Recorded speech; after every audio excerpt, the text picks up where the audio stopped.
നമസ്കാരം, സിറ്റി ന്യൂസിലേക്ക് സ്വാഗതം. കുളത്തൂപ്പുഴയിൽ തെരുവ് നായ്ശല്യം രൂക്ഷം.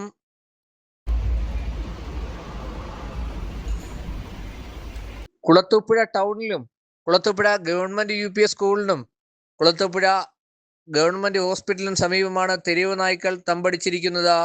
കുളത്തൂപ്പുഴയിലെ വിവിധ മേഖലകളിൽ തെരുവ് നായ്ക്കളുടെ ശല്യം രൂക്ഷമാവുകയാണ്.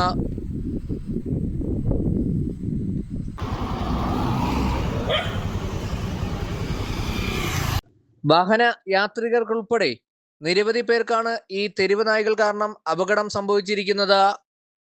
ദിവസങ്ങൾക്ക് മുമ്പ് കുളത്തൂപ്പുഴ ടൗണിൽ വെച്ച് നെടുവന്നൂർക്കടവ് സ്വദേശിയായ വയോധികനും തെരുവ് നായയുടെ കടിയേറ്റിരുന്നു.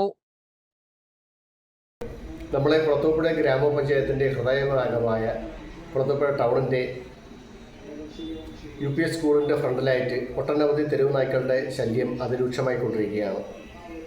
അതിൽ വളരെ പ്രധാനപ്പെട്ടൊരു ഭാഗം എന്ന് പറയുന്നത് മുറിവേറ്റിട്ടുള്ള നായ്കൾ, 5ഓളം മുറിവേറ്റുള്ള നായ്കൾ പുഴുത്ത് നമ്മുടെ സ്കൂളിൻ്റെയും പ്രാന്തപ്രദേശങ്ങളിലും ഓടി നടക്കുന്നൊരു സിറ്റുവേഷനാണ്. ഇത്തരം നായ്കൾ നമ്മുടെ പ്രദേശത്തുള്ള സ്കൂളിൽ വരുന്ന വിദ്യാർത്ഥികളെയും നമ്മുടെ തൊട്ടടുത്തുള്ള ഗവൺമെൻറ് സ്ഥാപനങ്ങളുടെയും ഒട്ടനവധി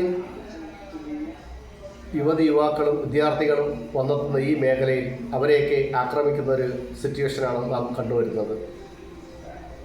2 വീലർ, 4 വീലർ, 3 വീലർ എന്നീ വാഹനങ്ങളിൽ സഞ്ചരിക്കുന്നവരെ പോലും ആക്രമിക്കുന്ന ഒരു സാഹചര്യമാണ് നാം കണ്ടുവരുന്നത്. അതിനൊരു പരിഹാരം എന്നുള്ള നിലയിൽ ഇതിന് വേണ്ടപ്പെട്ട അധികാരികൾ കൃത്യമായിട്ടും ഇതിനുള്ള നടപടി സ്വീകരിക്കണമെന്ന് വിനയത്തോടു കൂടി അഭ്യർത്ഥിക്കുകയാണ്. ഈ തെരുവ് നായ്ശല്യം ഇല്ലാതാക്കാൻ അധികൃതർ നടപടി സ്വീകരിക്കണമെന്നാണ് നാട്ടുകാർ ആവശ്യപ്പെടുന്നത്.